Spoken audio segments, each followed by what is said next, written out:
Hello दोस्तों, कैसी हो आप लोग। आई होप आप भी अच्छे और मजे में होंगे। मेरा नाम भारती। आज के इस वीडियो में हम लोग क्या पढ़ने वाले हैं। आज के इस वीडियो में हम लोग क्लास 11 जूलॉजी का एक चैप्टर है जिसका नाम है एनिमल किंगडम। तो देखिए, एनिमल किंगडम का एक फाइलम आता है जिस फाइलम का नाम है हेमिकॉर्डेटा। अब देखो, ये फाइलम बहुत ही ज्यादा इंपॉर्टेंट होता है एंड बहुत ही ज्यादा यूनिक है, क्योंकि देखो इसका वर्ड जो है ना, वो दो फाइलम से अगर कह सकते हैं मिलकर बना हुआ है। सबसे पहले एक ये वर्ड हेमी मतलब क्या होता है, हाफ। हेमिस्फेयर के बारे में जानते होंगे, एक होता है नॉर्थ हेमिस्फेयर, साउथ होता है। ठीक है, तो हेमी वर्ड का ही मतलब होता है हाफ। जैसे सेमी मतलब ही होता है हाफ और हेमी मतलब ही होता है हाफ। एंड दूसरा हुआ था कॉर्डेटा। तो कॉर्डेटा क्या है, एक फाइलम। देखो बहुत सारे फाइलम आते हैं एनिमल किंगडम के अंदर। जैसे कि सारे अगर फाइलम का नाम बोला जाए तो सबसे पहले आता है Coelenterata, Ctenophora, प्लेटीहेल्मिन्थिस, एस्केहेल्मिन्थिस, Annelida, arthropoda, Mollusca, फिर एकाइनोडर्मेटा, हेमिकॉर्डेटा एंड कॉर्डेटा। तो लास्ट जो फाइलम होता है कॉर्डेटा। तो हम लोग वो कॉर्डेटा से बिलोंग करते हैं। तो ये जो हेमिकॉर्डेटा है, इसको सबसे पहले मतलब स्टार्टिंग में क्या कर दिया गया था, इसको कॉर्डेटा के अंदर ही था। कॉर्डेटा के अंदर एक सब फाइलम में ये हेमिकॉर्डेटा था, बट बाद में इसको अलग कर दिया गया। क्यों अलग कर दिया गया, सबसे पहले देखते हैं कि earlier they are in phylum Chordata में था। अब इसको अलग क्यों कर दिया गया, क्योंकि देखो हम लोग एक चीज जानते हैं कि जितने भी अभी तक जितने भी फाइलम पढ़ रहे हैं उसमें नोटोकॉर्ड एब्सेंट रहता है, वो सिर्फ और सिर्फ कॉर्डेटा में प्रेजेंट रहता है। बट पहले क्या बोला जाता था कि यहाँ पर इसका बॉडी जो रहता है वो 3 पार्ट में डिवाइडेड रहता है। इसको कहते हैं प्रोबॉसिस। इसके बाद ये होता है कॉलर, एंड इसका ये जो टेल होता है जिसको हम लोग कहते हैं ट्रंक। तो देखो ये जो कॉलर है ना, कॉलर में एक स्ट्रक्चर था, कुछ ऐसे करके ये स्ट्रक्चर प्रेजेंट रहता है यहाँ पर। ठीक है, और पहले इसको बोला जाता था कि ये जो स्ट्रक्चर है ना, इसको पहले बोला जाता था कि ये कॉर्डेट है, मतलब ये नोटोकॉर्ड है। ठीक है, तो इसलिए इसको कॉर्डेट्स में रखा गया था। बट बाद में पता चला कि नहीं, ये नोटोकॉर्ड नहीं है, ये स्टोमोकॉर्ड है। अब नोटोकॉर्ड स्टोमोकॉर्ड में डिफरेंस किया, और पहले क्यों इसको एक साथ रखा जाता था। देखो कोई भी चीज को, अगर कोई भी दो चीज है और आप बोलोगे कि ये दोनों इक्वल है, इसका मतलब ये दोनों जहां से बना हुआ है वो दोनों इक्वल होना चाहिए। जैसे देखो ये मार्कर जिस मटेरियल से बना हुआ, अगर हमारे पास दूसरा कोई मार्कर रहता है, अगर वही हम बोलते कि ये दोनों मार्कर एक ही है, एक जैसा है, मतलब क्यों कहते हैं, क्योंकि अगर दोनों जैसे जिस मटेरियल से अगर ये बना रहा है उसी मटेरियल से अगर वो भी बना रहता है तो हम लोग कहते हैं कि ये दोनों मार्कर इक्वल है। तो देखो वैसे ये जो स्टोमोकॉर्ड, यहाँ पर ये जो हेमिकॉर्डेटा, इसमें ये प्रेजेंट रहता है। इसको हम लोग क्या कहते हैं, स्टोमोकॉर्ड कहते हैं, स्टोमोकॉर्ड। पहले ही बोला जाता था कि स्टोमोकॉर्ड जो है वो नोटोकॉर्ड है। क्यों, क्योंकि उस दोनों का ओरिजिन पहले कहा जाता था कि ओरिजिन एक ही है, बट बाद में पता चला कि इस दोनों का ओरिजिन ही अलग होता है। हम लोग अभी बहुत सारे हर एक फाइलम में जनरल कैरेक्टरिस्टिक पढ़ते हैं, जिसमें हम लोग पढ़ते हैं जर्म लेयर। जर्म लेयर क्या होता है कि किसी में ट्रिप्लोब्लास्टिक होता है, किसी में डिप्लोब्लास्टिक होता है।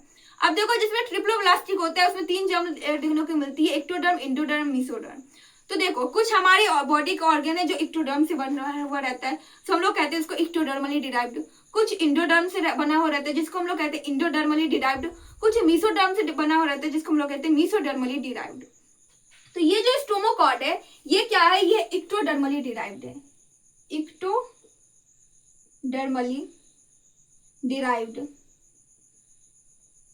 बट ये जो नोटोकॉर्ड होता है, नोटोकॉर्ड जो कि सिर्फ और सिर्फ कॉर्डेटा में प्रेजेंट होता है, वो रहता है मीसोडर्मली डिराइव्ड। तो देखो ऑब्वियसली दोनों का ओरिजिन ही अलग है, तो इसका मतलब वो दोनों अलग अलग फाइलम हो जाएंगे, तो इसलिए इसको बाद में अलग फाइलम में रख दिया गया। अब क्यों रखा गया, तो वो इस स्टोमोकॉर्ड की वजह से रखा गया। तो क्यों रखा गया, तो स्टोमोकॉर्ड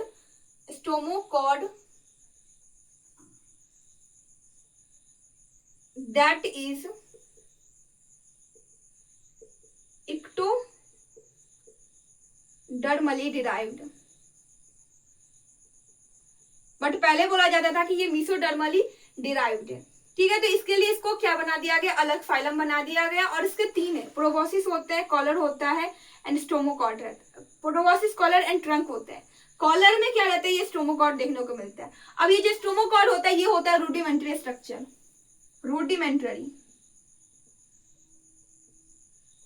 रूडिमेंट्री स्ट्रक्चर कहने का मतलब नॉट वेल डेवलप्ड स्ट्रक्चर। ये जो स्ट्रक्चर है ये वेल डेवलप्ड ही नहीं है। हम लोग अगर किसी चीज को अच्छे से देखेंगे, या ये तो हाथ है या पैर है, तो अच्छे से देखेंगे तभी तो उसको बता पाएंगे। अब ये रूडिमेंट्री है, कुछ पता ही नहीं चल रहा था, तो पहले लोग इसको कॉर्डेट में रखे हुए थे, बट जब बाद में उसको पता चला कि ये अरे नहीं, ये तो रूडिमेंट्री स्ट्रक्चर है, अच्छे से डिफाइन ही नहीं किया गया, बट इसका जब देखा गया कि कहाँ से डिराइव हो गया किया गया है तो वो एक्टोडर्मली डिराइव था, इसलिए इसको एक अलग फाइलम हेमिकॉर्डेटा में रखा गया। इसमें सब कुछ कॉर्डेटा से मिलता जुलता है, बट इसमें क्या नहीं मिलता है, ये जो इसमें स्टोमोकॉर्ड प्रेजेंट रहता है जो कि क्या रहता है, वो रहता है एक्टोडर्मली डिराइव्ड। अब इसमें आता है जनरल कैरेक्टरिस्टिक।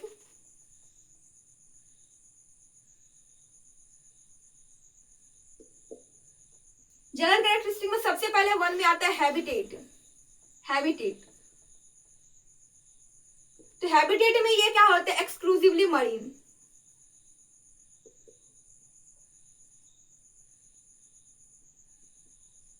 मतलब कि ये हम लोगों को कहीं भी अगर लैंड पर देखो तो लैंड पर नहीं दिखेगा, ये सारा का सारा समुद्र में ही रहता है, फ्रेश वाटर में भी नहीं रहता। एक्सक्लूसिवली मरीन का मतलब कि ये पूरा का पूरा मरीन में ही रहता है। फिर ये तो हो गया हैबिटेट। हैबिटेट के बाद क्या आता है, LOO लेवल ऑफ ऑर्गेनाइजेशन। तो इसमें क्या होता है, organ system level of organisation होता है, organ system level of organisation. Third में आता है सिमेट्री। तो सिमेट्री क्या होता है, ये बायलैटरली सिमेट्रिकल होता है, बायलैटरली सिमेट्रिकल। अगर ये पूछ है, अगर इसको ऐसे आगे रख देंगे तो इसको हम लोग 2 इक्वल हाफ्स में डिवाइड कर सकते हैं। ठीक है, ये कैसा लग रहा है, ये टंग जैसे इसका शेप है, तो आगे में हम लोग इसको पढ़ेंगे कि इसको टंग वॉर्म भी कहते हैं हम लोग। ठीक, उसके बाद GR। GR मतलब होता है जर्म लेयर ट्रिप्लोब्लास्टिक होता है, तभी तो ये एक्टोडर्मली डिराइव्ड है, ट्रिप्लोब्लास्टिक। जर्म लेयर के बाद फिर नेक्स्ट क्या आता है, जर्म लेयर के बाद आता है इसमें सिलोम। सिलोम क्या होता है, ऑब्वियसली यूसिलोमेट होता है। यूसिलोमेट क्यों होता है, क्योंकि यहाँ पर जगह था वहीं पर तो ये स्टोमोकॉर्ड रखा गया, तो यूसिलोमेट होता है, ये अलग है। ठीक है, फिर सिलोम के बाद क्या आता है, सिलोम के बाद आता है body plan. Body plan, body plan क्या होता है, tube with in tube body plan रहता है, tube with in tube body plan. फिर अगेन जो मेटामेरिज्म एंड नोटोकॉर्ड रहता है वो इसमें एब्सेंट रहते हैं। Metamerism absent, notochord absent. सोचो अगर ये मीसोडर्मली डिराइव्ड रहता तो ये कॉर्डेटा, ये जो एक फाइलम है, ये हम लोगों को नहीं पढ़ना पड़ता, बट नहीं, इसको तो एक्टोडर्मली डिराइव्ड होना था। तो ये था इसका जनरल कैरेक्टरिस्टिक एंड कुछ जो यूनिक कैरेक्टर था वो हमने इसमें देख लिया। सबसे पहले क्या होता है, ये इसका नाम आता है हेमिकॉर्डेटा। हेमी मतलब होता है हाफ, कॉर्डेटा मतलब होता है कॉर्डेट, मतलब ये आधा कॉर्डेट है आधा नॉन कॉर्डेट है। ठीक है, तो बाद में इसको नॉन कॉर्डेट में रखा गया, क्यों, क्योंकि इसका बॉडी 3 पार्ट में डिवाइड होता है, प्रोबॉसिस, कॉलर एंड ट्रंक। कॉलर जो होता है वहां पर एक रूडिमेंटरी स्ट्रक्चर देखने को मिलता है जिसको हम लोग कहते हैं स्टोमोकॉर्ड। पहले बोला जाता था कि वो मीसोडर्मली डिराइव्ड है, लेकिन बाद में पता चला वो एक्टोडर्मली डिराइव्ड है, इसलिए इसको अलग फाइलम में रख दिया गया। किसके वजह से, सिर्फ और सिर्फ इस स्टोमोकॉर्ड की वजह से इसको अलग फाइलम में रखा गया। फिर इसका हम लोग जनरल कैरेक्टरिस्टिक देखे। जनरल कैरेक्टरिस्टिक में हैबिटेट, ये एक्सक्लूसिवली मरीन होता है, organ system level of organisation, bilaterally symmetrical होता है एंड ट्रिप्लोब्लास्टिक होता है। फिर क्या पढ़े कि यूसिलोमेट होता है, तभी तो यहाँ पर क्या रखा गया कि ये खाली जगह था, तभी तो वहां पर स्टोमोकॉर्ड आया। फिर उसके बाद क्या आता है, हम लोग क्या देखे अभी कि सिमेट्री देखे, यूसिलोमेट हो गया। फिर आता है body plan, tube with in tube body plan होता है, मेटामेरिक सेगमेंटेशन एब्सेंट रहता है, नोटोकॉर्ड सिर्फ और सिर्फ कॉर्डेटा, इसके बाद आएंगे, बाकी सब में ये एब्सेंट रहता है।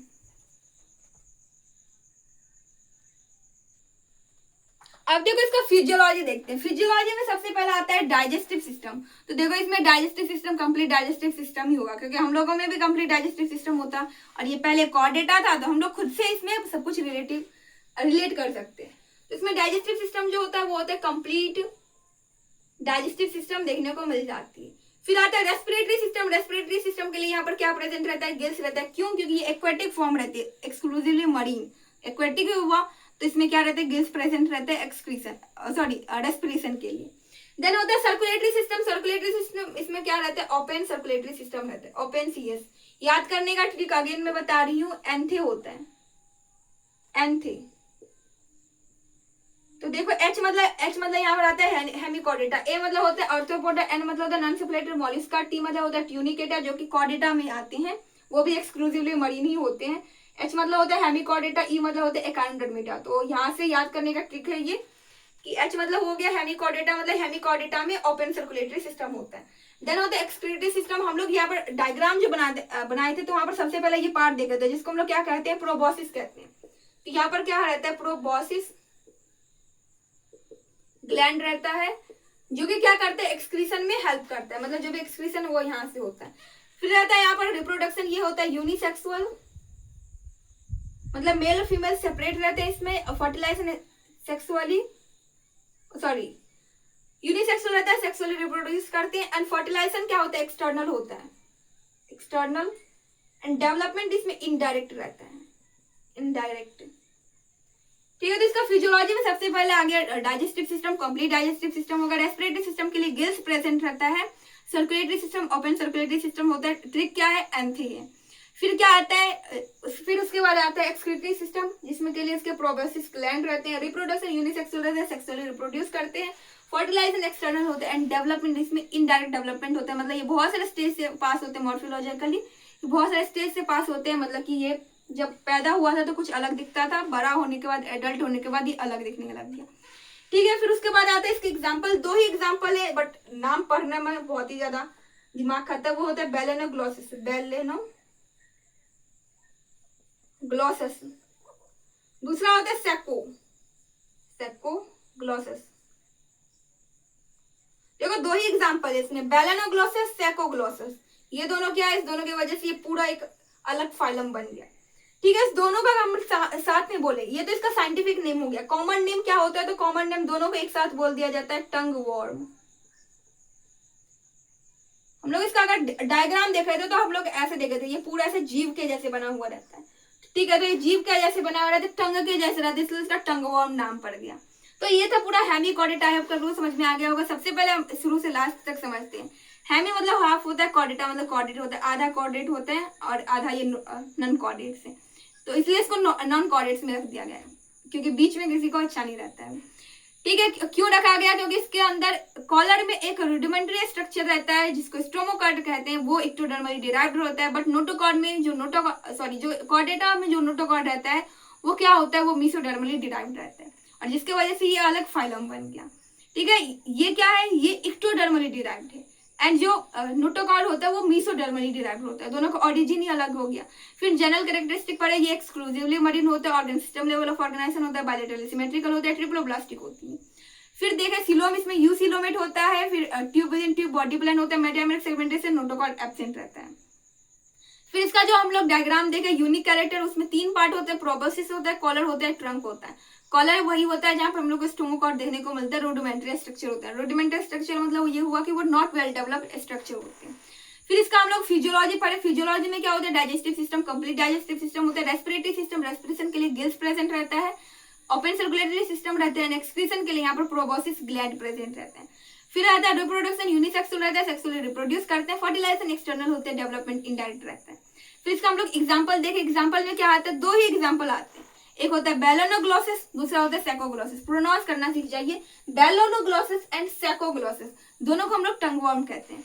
तो ये था हेमीकॉर्डेटा। आई होप कि आप लोग समझ में आ गया होगा और वीडियो पर यूजफुल रहा होगा। अगर वीडियो पसंद आया तो प्लीज वीडियो कर दीजिएगा, एक लाइक, कमेंट कर दीजिएगा, सब्सक्राइब। Thanks for watching.